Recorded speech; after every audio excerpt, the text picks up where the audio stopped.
To position Singapore at the forefront of AI in higher education, we will establish a new committee for AI in higher education to spearhead the next phase of transformation across our institutes of higher learning.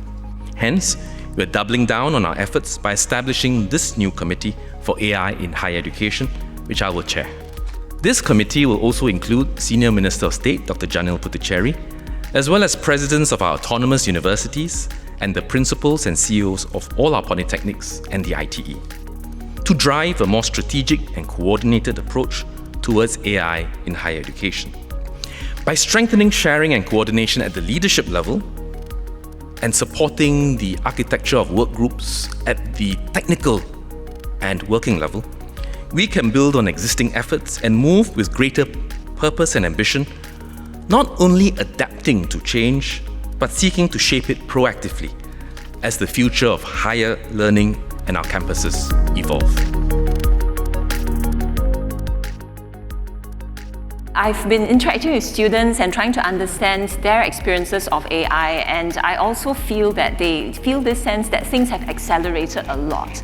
Do we then think from the educational perspective that we want to preserve some slower practices? And how can these different kinds of perhaps old school learning practices actually make people much more sensitive to their human capabilities?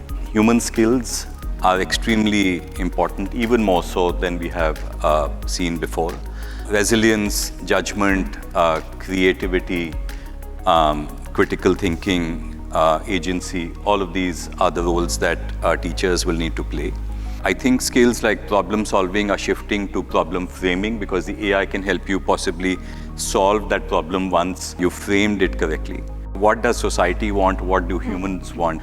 And the skill to be able to figure that out when a lot of the mundane is getting automated would be an amazing thing for universities to teach. An education system must develop a person holistically.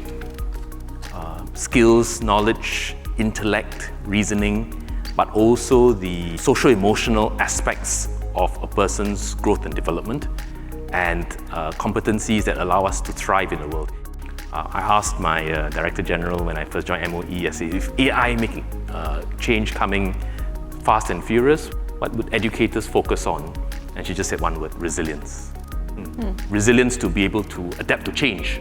Teachers, university education will continue to play a very important role in cultivating sound habits and discipline of mind. With sound habits and discipline of mind, they will be able to do more self-directed learning, and especially in the age of technology, they will be able to adapt more quickly, learn how to master the use of new tools without losing the fundamentals. But without the fundamentals, I think, or I fear at least, that many students will simply be driven by what comes out, next, without really questioning the validity or the value of such tools. I believe our young people can adapt in this age of change, and the role of the university, the role of education, is to me precisely to ensure that the relationship between human beings and technology will remain a beneficial one. Whatever students join at the time of their coursework at year 1 is not going to be relevant at the time when they leave the course at year 4. How do you see the whole course curriculum format changing to adopt for this changing architecture in the future? The kind of tools that are being used in the discipline or the industry that you are training for will change rapidly. We're quite sure of that. And that's why lifelong learning is so critical. That's a short answer to your very important question. On some skill sets, you may say, well, AI can do that, or technology can do that. Why do we need to teach it? If you don't learn the foundational knowledge, you don't develop rigor in understanding how things work in your discipline, then I think when you go to the workforce, the sense of perspective of what fits where will not be there. You ask an experienced lawyer, it's very specific. You just give it access to the evidence, affidavits and all that, and it will pull together the relevant cases from Singapore, UK, Australia, how to distinguish, how to push, how to apply. The senior lawyer, having gone through the rigmarole, will look at the submission and say, will this fly in front of the judge? and will it fly in front of this judge? So there will be the instinct and judgment. But how exactly we strike that balance between deep teaching and learning of content and processes, which may well be taken over by AI, I think it's a matter of judgment. What would you want the parents of future university students to be doing today so that 5 years down the road, they will be ready for the future version of our higher learning institutes? Not give them a fish, but teach them how to fish.